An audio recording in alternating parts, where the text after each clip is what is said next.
Hello, Jeko Knight here. I apologize for not being in my wrestling room. We have to deal with some video game posters. But I just have to rant about TNA. I watched a few videos from April Moore, Wrestling Jesus, The Brad Rules, and I just got done watching one from my man, Boston Fan 79V1. And I normally don't see him rant like that, but you can tell he was really pissed off, and you know, I feel his frustration. I feel the wrestling community's frustration with TNA. Move my camera a little bit.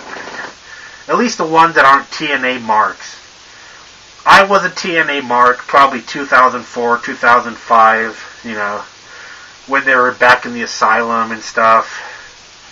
And then, you know, I stopped watching wrestling, then I came back. But when I came back, you know, I was watching TNA again, and it just wasn't the same. And I think the moment when it changed was when they brought in Hogan and Bischoff. You know, they had that huge peak of nostalgia, and then they just turned the company slowly to shit. And what's to blame for TNA? The writing, the booking. Because you know Eric Bischoff's still there. He's behind camera. You have Brother Love, what the fuck his name? Bruce Pritchard. Yeah, some of the people in Ohio Valley Wrestling. And I'll get to that pretty soon. But the booking, you know, it seems like they're trying. They have all these different ideas, and they have a storyline that's been going on for a fucking year. You know, they should have done with Claire Lynch, the storyline. When that one bombed, they just said, fuck it, let's just pretend it never happened. Aces and Eights, they still continue to go on for over a year. Do you know one thing WWE does that's annoying, but in a way it helps? They have writings every week. They change shit when they think something's not going to work out. They have meetings. They have constant re-scripting. It's a pain in the ass, but, you know, if something starts to suck, they have to rewrite it if something, you know, happens. But this Ace and Eight storyline, something tells me this has been planned this whole freaking time, you know. They don't just kind of go with the flow. And when they realized that when it was boring, they could cut it, but you know, that's like the major storyline in TNA, and it's, what else is going on? What's going on in the knockouts? Velvet's, who's the champ? I don't even know who the champion is. Is it Velvet Sky? If you know, leave a comment. You know, the knockouts are, you know, good wrestlers, but I don't know if there's that many big storylines. Taryn Terrell's wrestling. I never got to see her in WWE. There was a tag team, you know. Who knows? I guess Austin Aries is still wrestling. He had to apologize to Christy Hemme and pay a fine for putting his junk in her face. Again, what the fuck was Austin Aries thinking? What else is going on? Zema Ion. Now, I'm trying to think here. Jesse Sorensen was when Zema Ion injured and he broke his neck. Does anyone know if TNA helped Jesse Sorensen pay for his medical bills for almost being crippled? If you don't, leave a comment. And I can understand why they would pay for his. Well, they should, you know. It was under TNA Wrestling when Jesse Sorensen almost broke his neck. That was his name, right? Hope I'm getting the right one. Once again, fucking TNA. I'm really frustrated. My thoughts are very mixed. I don't have anything planned. I don't plan my videos. But I just wanted to get this frustration of TNA out, because this year I predict that they will go out of business if they don't do something this year. The first thing that needs to happen is Spike TV needs to cut the cord, because they're the ones who pay for a lot of the production and stuff. If you remember when they were at Fox, whatever, they had alright production, then they went to the pay-per-view, and the pay-per-views were worse than the television tapings because the TNA had to pay for the pay-per-views. And Spike TV pays for a lot of TNA, you know, pays for probably Hogan and Sting's salary. But if Spike TV cuts a cord, TNA is going to be in a loss. But what do they need to change in TNA to make it better? I loved Hogan when I was a kid. I used to fucking mark out for him. I used to say my prayers, eat my vitamins. I really like Sting, and I really liked when he came back. It was nostalgia. You cannot do nostalgia every fucking week, on every fucking episode, on every fucking main event, on the main fucking storyline, every single week. That kills it. There's no point. It's like, alright, there's Hogan. Who gives a shit? We need to get them off TV. You know, Hogan needs to make guest appearances once every 3 months. And just for a little bit, you know, have the fans cheer him. Then he needs to get the fuck out of there. Because, you know, a lot of older fans remember Hogan. A lot of younger ones don't even know who the fuck he is. They probably know Burke Hogan more than they know Hulk Hogan. They need to get rid of a lot of these older wrestlers, or at least not use them as much. I mean, I understand that they bring star power, but, you know, Bully Ray, you know, he's an alright wrestler, but now this is kind of making me think about the X Division of the old days and some of the superstars of the old days. They used to have great wrestling matches.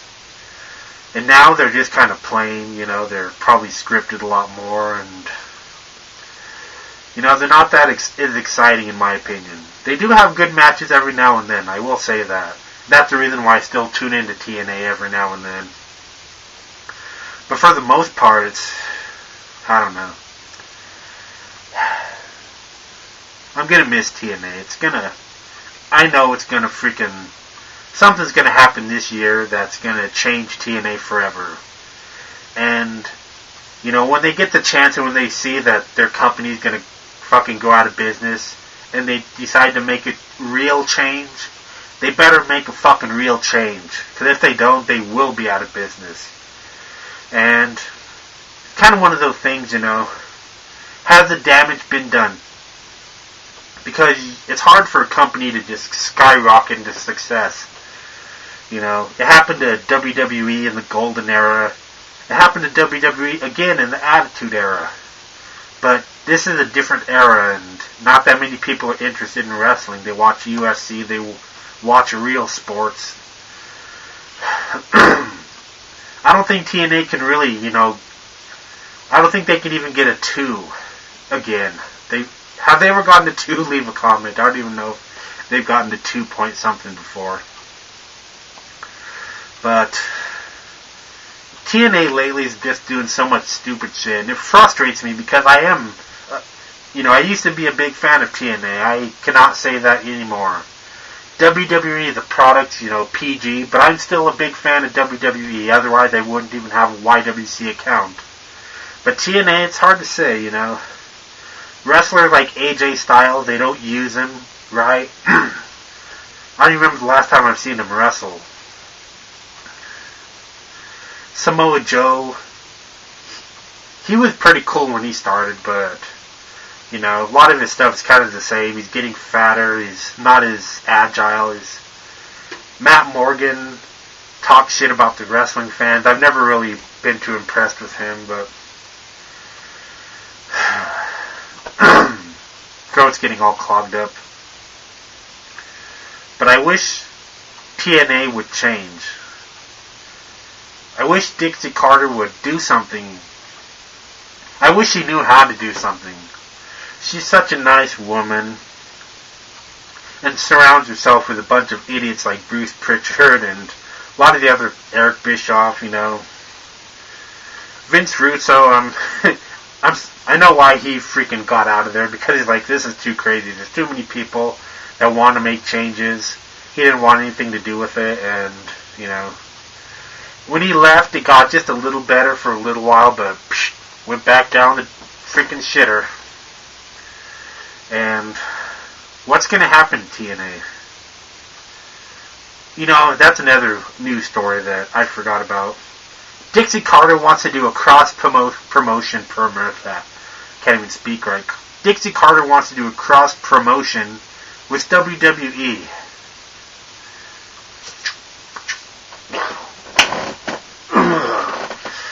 Ain't gonna happen. Well, it can happen, actually. That's when TNA goes out of business and WWE pays the money to acquire another wrestling organization. Which I don't know why they would. You know, they're not making that much money as they used to. And there's not that many wrestlers that they would want. All the WWE rejects? No. All the past WWE stars? They could use Kurt Angle for a little while. They can use RVD, but their time is just about done. They could use Mr. Anderson, but I don't know how him and Randy Orton and Kevin Dunn, I don't know how they would get along. Bobby Roode, James Storm, but, you know, James Storm injured himself while refereeing. I thought that was funny, dude. He's wrestled so much and he does a referee job and frickin', what is it, pulled or tore his groin, I forgot. I read it on the gossip site and I really don't remember because I don't give a shit about TNA. How long is this video? 10 minutes, goddamn. But that's my rant on TNA. I'm going to try to do more wrestling videos. And I'll try to do them in my wrestling room, not the one with the stupid video game posters in it. And probably shouldn't have had that last drink. A little tipsy, but not that much. Anyways, that's all for this video. Jeko Knight signing out.